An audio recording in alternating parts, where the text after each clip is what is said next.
तो topic resource और reserve estimation, ठीक है। So firstly will discuss about mineral resource and और रिसोर्स। तो मिनरल रिसोर्स क्या होता है? कोई भी इन सिटू अगर नेचुरल कॉन्सेंट्रेटेड हम लोगों को रॉक मिल रहा है, ठीक है, जहाँ मिनरलाइजेशन हुआ है और हम लोग उस मिनरलाइजेशन को डिफाइन कर रहे basis on the some geological envelopes like quantity, its quality and its continuity, okay, but this mineral resource have very low confidence level, whereas that in that mineral resource only we get some well defined part which we will consider as ore reserve, ठीक है। और उस ore reserve को हम लोग ore reserve इसीलिए बोल पाते हैं, we can use the word reserve because of it will be had some specific cut off. एक कट ऑफ होगा, लाइक कॉपर को हम लोग, लाइक कॉपर हमें यहाँ मिल रहा था एंड कॉपर हैज़ 0.01 परसेंटेज, ठीक है, तो उसका कॉन्फिडेंस वैल्यू बहुत कम हो गया। बट यहाँ हम लोग इस पार्ट को हम लोग लाइक एक मिनरल जोन में ही एक स्पेसिफिक डिपॉजिट का पार्ट है जहाँ हमें स्पेसिफिक कट ऑफ मिल रहा है मोर देन 0.2 परसेंटेज। तो हम लोग इसीलिए उस स्पेसिफिक कट ऑफ 0.2 परसेंटेज के कॉपर का कट ऑफ को पार कर रहे हैं, इसीलिए हम लोग उसको कंसिडर कर रहे हैं as ore reserve and it has high level of confidence, ठीक है। So now what is resource और रिजर्व एस्टिमेशन, ठीक है। हम लोग को रिसोर्स एंड रिजर्व पता चल गया। It is actually the process of quantifying of ore body, okay. तो ओर बॉडी हम लोग को कभी भी एक स्पेसिफिक जगह में रिजर्व मिल रहा है तो उसको हम लोग क्वांटिफाइंग जब करते हैं तो क्वांटिफाई करने के लिए कुछ पैरामीटर्स होते हैं, tonnage, thickness and other things, okay, that will discuss later on in this. तो हम लोग क्यों करते हैं? बिकॉज इससे हम लोग को एक एक्चुअल एस्टिमेट मिलेगा rock, mineral, ores, oil, gas, coal, फिर ग्राउंड वाटर एंड ऑल का। Reserve and resource estimation is not limited to ore bodies और क्रिटिकल मिनरल्स ओनली। ये हम लोग ऑयल, पेट्रोलियम, ग्राउंड वाटर को भी बोल सकते हैं। इट्स अ जनरल टर्म और इसको हम लोग इसीलिए करते हैं कि जब हम लोग को एक क्वांटिफाई, एक एस्टिमेट वैल्यू मिलेगा हर एक चीज़ का, तो हम लोग उसको कंजर्व कर पाएंगे हम लोगों के फ्यूचर यूज़ के लिए और प्रेजेंट डे में सस्टेनेबली यूज़ कर पाएंगे, okay. So now will discuss about UNFC, okay. UNFC होता है United Nations of framework classification. इसको हम लोग डिफाइन करते हैं based on 3 axis. these are the 3 axes, okay, so like XYZ। तो this axis is the F axis. F axis means feasibility, कितना feasible है हम लोगों का। हम लोग यहाँ क्योंकि ओर के बारे में बात कर रहे हैं तो हम लोग ओर की फिजिबिलिटी के बारे में यहाँ बात करेंगे। This axis is for economic availability, कितनी इकोनॉमिक अवेलेबिलिटी है उस पर्टिकुलर ओर की, ठीक है। और ये है जियोलॉजिकल एक्सिस, ठीक है। तो ये हम लोगों का पार्ट है। F और E से हम लोग कोई काम नहीं करते, जियोलॉजिस्ट का मेनली काम होता है G में, ओके। इसीलिए हम लोग 4 स्टेज में इसको डिवाइड करते हैं, G4, G3, G2, G1। हम लोग ये देख सकते हैं कि F को हम लोग 3 स्टेज में ओनली डिफाइन करते हैं और E को भी 3 स्टेज में डिफाइन करते हैं, G 4 स्टेज में डिफाइन होता है, ओके। तो और ये हमेशा डिक्रीजिंग ए में हम लोग हर एक को देखेंगे। तो जितना कम वैल्यू होगा मतलब सोच लो कि उतना बढ़िया मटेरियल है, मतलब वो बढ़िया रिजर्व कंसिडर कर सकते हो उसको। और जो सबसे ज़्यादा वैल्यू होगा लाइक E3 हुआ, F3 हुआ और G4 हुआ, तो कोड क्या बन सकता है? अगर EFG हम लोग का कोड है तो ये बन जाएगा 334। तो वो हम लोगों का एक रिसोर्स हो सकता है, रिजर्व कभी नहीं हो सकता। तो हम लोग इस स्टेजेस को एक्सप्लोरेशन कैसे करते हैं? तो फर्स्टली हम लोग G4 स्टेज में काम करते हैं जो हम लोगों का LSM मैप को कंसिडर करता है 1:12,500 का, ओके।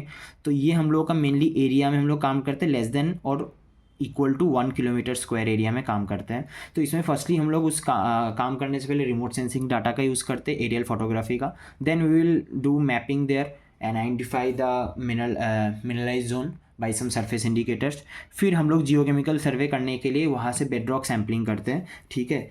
लाइक बड़े बड़े हम लोग को कोई रॉक मिल रहा है मिनरलाइज जोन में लाइक गोसान वगैरह, या फिर हम लोग उसका चिप सैम्पलिंग कर रहे हैं like across the strike, will just break it and collect the sample, okay. Geophysical survey भी करते हैं अगर हम लोगों को जियोकेमिकल सर्वे करने के बाद लगा कि जियोफिजिकल सर्वे का नीड है। फिर अगर रॉक हम लोगों का एक्सपोज है देन चैनलिंग करते हैं, और अगर रॉक्स एक्सपोज नहीं है देन पिटिंग और ट्रेंचिंग करते हैं। पिटिंग और trenching always across the strike किया जाता है। देन उसका पेट्रोग्राफी किया जाता है कि जो भी सैंपल्स हम लोग कलेक्ट करते हैं, ऑलरेडी हम लोग ने फील्ड में वो सीखा था, उसका माइक्रोस्कोपी करते हैं। माइक्रोस्कोपी से भी हम लोगों को समझ नहीं आ रहा है that it is our interest mineral or not, like we are try to explore the gold, और हमें गोल्ड मिल रहा है या नहीं हम लोग को श्योरिटी नहीं है माइक्रोस्कोपी करके, then we go for XRD EPM and all. Okay, जब इसका हम लोग श्योरिटी हो जाएगा इस 1 km² एरिया में, तो हम लोग को पता चल जाएगा कि suppose this is a 1 km² area. Okay, तो इसमें हम लोग को पता चल गया कि this spot this spot this spot are good for exploring. Okay, so हम लोग यहाँ फिर G4 से G3 स्टेज में जाएंगे। G3 स्टेज में भी हम लोग सेम टू सेम काम करेंगे। हम लोग का स्केल और भी जूम इन हो जाएगा, तो 1:5000 और 1:2000 1:1000 के स्केल में हम लोग तब काम करेंगे, डेट इज़ DM मैप में। ओके, एंड G3 का एरिया होता है 250 मीटर। तो सपोज़ ये पूरा 1000 m² का एरिया था, अब हम लोग 250 m² एरिया में काम कर रहे हैं। ओके, अब बात यहाँ होगा कि ये प्रोस्पेक्टिंग स्टेज है। Okay, this is our reconnaissance stage और ये प्रोस्पेक्टिंग स्टेज है। प्रोस्पेक्टिव स्टेज में भी सेम हम लोग काम करेंगे, रिमोट सेंसिंग का काम यहाँ नहीं रहेगा और G3 में। ओके, हम लोग डायरेक्ट मैपिंग से स्टार्ट कर सकते हैं, then geochemical, geophysical, pitting and trenching, फिर हम लोग ड्रिलिंग, बोरहोल ड्रिल भी कर सकते हैं to get the core drills, और उससे फिर और भी हम लोग को फाइनली पता चलेगा। फिर पेट्रोग्राफी करेंगे सेम चीज़ का।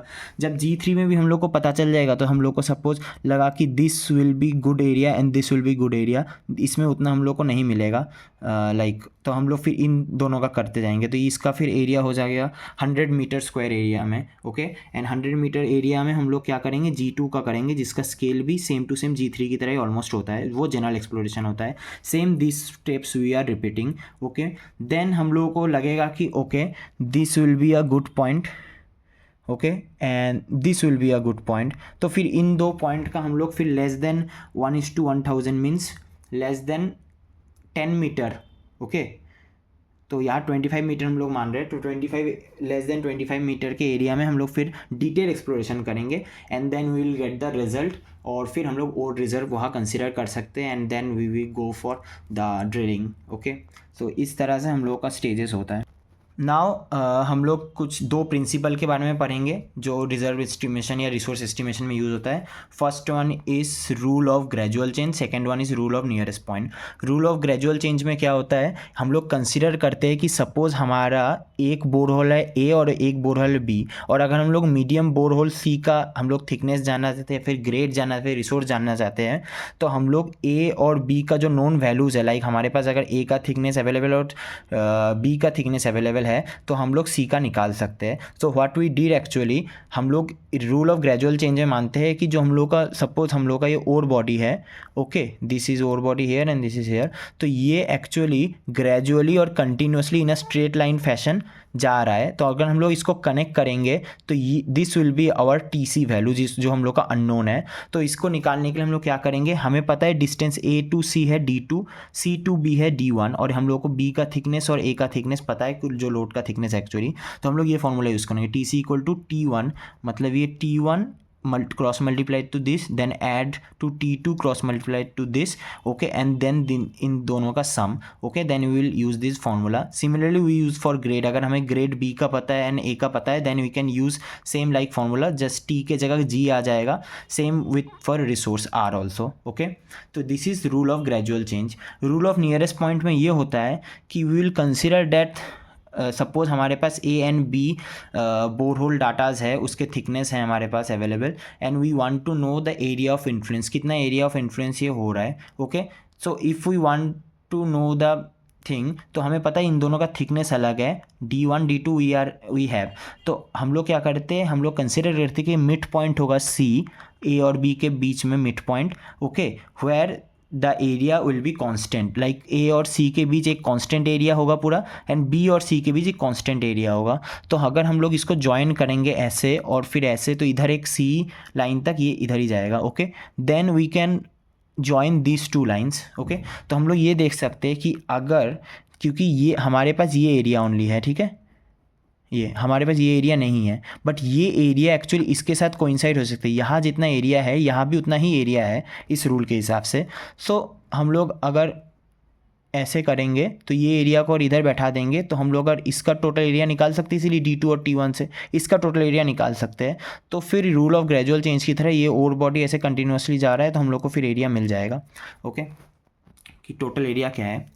अब इन दोनों रूल्स का लिमिटेशन ये है कि अगर इस दोनों बोरहोल के बीच में any structural feature like fault, fold और अनकन्फर्मिटी इज प्रेजेंट और स्ट्राइक और dip is changing gradually, then ये रूल काम का नहीं होगा. Like we can see the example of fault suppose A और बी के इधर आ गया. ओके तो अब हम लोग अगर रूल ऑफ नियरेस्ट पॉइंट लगाएंगे तो ये यहाँ तक ही जा पाएगा, ये यहाँ तक ही जा पाएगा, क्योंकि T1 इधर तक है and T2 is this much. Okay so T2 के लेंथ के हिसाब से हम लोग फॉल्ट के इधर तक ही जा रहे हैं, इधर और जा नहीं पाएगा क्योंकि there is a fault plane.